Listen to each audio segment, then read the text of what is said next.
খুশবু কিচেনে আবারও একটা নতুন মিষ্টি রেসিপিতে তোমাদের স্বাগত। 10 টাকা প্যাকেটের গুঁড়ো দুধ নিয়ে তোমরা 1 কেজি এরকম ধরনের মিষ্টি রেডি করে নিতে পারবে, রসমালাই। আর এটা বানাতে মাত্র সময় লাগে 10 মিনিট। তো চলো বন্ধুরা, আমি প্রথমেই এই রেসিপিটা তোমাদের কিভাবে তৈরি করেছি সেটা শেয়ার করি। তো প্রথমেই নিয়ে নিতে হবে গুঁড়ো দুধের প্যাকেট। এখানে আমি 3টে নিয়েছি। তো 3টিকে খুলে নিয়েছি একটা বড় প্লেটের মধ্যে। তো সবটুকুই আমি নিয়ে নিয়েছি দেখো। এরপর এখানে আমি আরও 1 প্যাকেট অ্যাড করেছি, টোটাল আমি 3 প্যাকেট এখানে অ্যাড করেছি। তো এটাকেও দিয়ে দিলাম। তো সবগুলো যখন দেওয়া হয়ে যাবে তখন এখানে অ্যাড করে নিতে হবে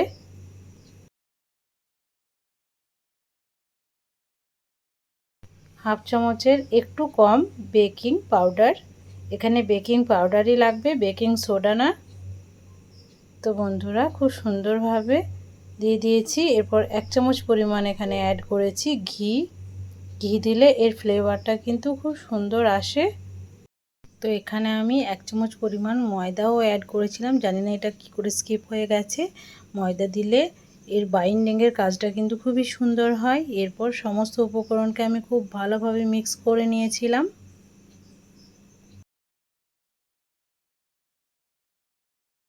এরপর বন্ধুরা দেখো, খুব ভালোভাবে মিক্স করা যখন হয়ে যাবে তখন আমি আরও একটা উপকরণ এখানে আমি অ্যাড করে দেবো, যেটা হলো ডিম। ডিমটাকে আমি একটা নিয়ে নিয়েছি। এরপরে ডিমটাকে একটা বাটির মধ্যে ফাটিয়ে নিতে হবে, আর একটা কাঁটা চামচের সাহায্যে খুব সুন্দরভাবে ডিমটাকে ফেটিয়ে নিতে হবে। বন্ধুরা তোমরা হয়তো ভাবতে পারো ডিম দিলে হয়তো ডিমের গন্ধটা আসবে এই মিষ্টির মধ্যে। না, কোনো গন্ধই কিন্তু এখানে থাকবে না।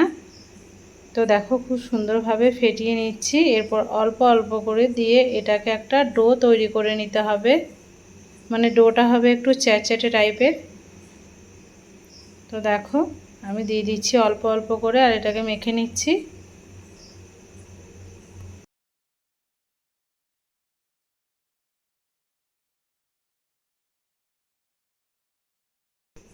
অল্প অল্প করে দিতে হবে আর মাখতে হবে। আর দেখো যথেষ্ট কিন্তু চ্যাটচ্যাটে টাইপের লাগছে এটাকে। এটাকে একটু রেস্টে রেখে দিলে এর চ্যাটচ্যাটে ভাবটা কিন্তু থাকবে না।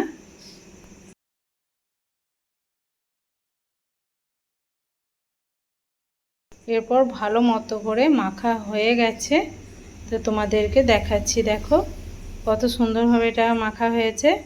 এটাকে একটু রেস্টে রেখে দিতে হবে। রেস্টে রাখার পর তোমাদের কাছে নিয়ে এসে দেখাচ্ছি কতটা সুন্দরভাবে এটা রেডি হয়েছে। তো বন্ধুরা কিছুক্ষণ পর তোমাদেরকে দেখাচ্ছি, দেখো চ্যাটচ্যাটে ভাবটা কিন্তু আর নেই। খুব সুন্দরভাবে ডোটা রেডি হয়েছে।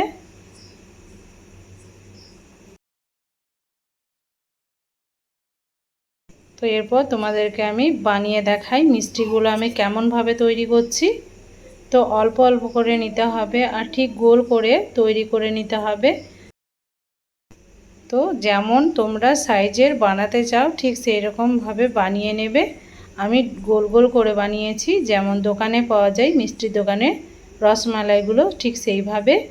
তো একটু ছোট ছোট করে বানিয়ে নিতে হবে। তো কিছুটা নিয়ে বেশ হাতে করে গোল করে নিতে হবে। তো বন্ধুরা দেখো একটা আমার রেডি হয়ে গেছে। তো সেম পদ্ধতিতে আর একটাকেও বানিয়ে তোমাদেরকে দেখাচ্ছি। তো একটু পরিমাণ ডো নিয়ে ভালোভাবে হাতে করে গোল করে নিতে হবে। আর এটা দেখবে কোনো ফাটল কিন্তু থাকবে না, খুব সুন্দরভাবে এটা রেডি হবে।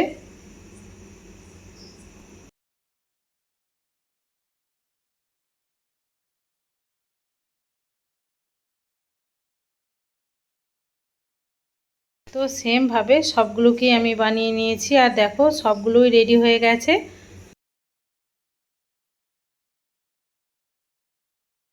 তো বন্ধুরা চলো এবার গ্যাস ওভেনের কাছে চলে যাই। গ্যাস ওভেনে একটা কড়াই দিয়ে দিয়েছি আমি 1/2 লিটার পরিমাণ দুধ। এই দুধের মধ্যে আমি আরও 1 প্যাকেট 10 টাকাওয়ালা দুধ অ্যাড করে দিয়েছি। এরপর খুব সুন্দরভাবে মিক্স করে নিতে হবে। এই গুঁড়ো দুধটা দিলে খেতে কিন্তু দুর্দান্ত লাগবে রসমালাইগুলো। আর স্বাদ মতো দিয়ে দিতে হবে চিনি, আর স্বাদ আর গন্ধের জন্য একটা এলাচকে ফাটিয়েও আমি দিয়ে দিয়েছি। তো তো বন্ধুরা এটা ফুটে গেলেই কিন্তু খুব সুন্দরভাবে এই মালাইটা রেডি হয়ে যাবে।